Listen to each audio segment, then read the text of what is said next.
एक दफ़े जी ॻाल्हि आहे त दरिया खे खंडु लॻो। वॾेरे पंहिंजे कमदार खे चयो त फौरन ॻोठ मां माण्हू वठी वञी खंडु बंदि कराए अच। कमदार माण्हुनि खे वठी वञी खंड वारी जाइ ते पहुतो। खंडु तमामु वॾो लॻी चुको हुयो।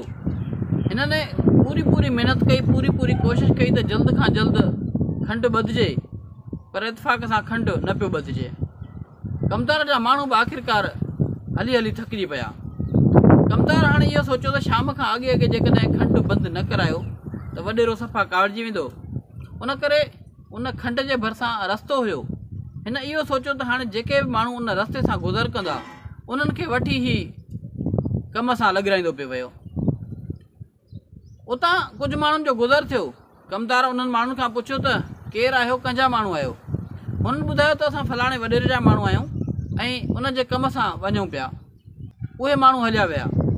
उतां इतफ़ाक़ सां वताए फ़क़ीर जो बि गुज़र थियो। वताए फ़क़ीर खां कमदार पुछियो त ॾे ख़बर फ़क़ीर, केरु आहीं, काॾे पियो वञीं?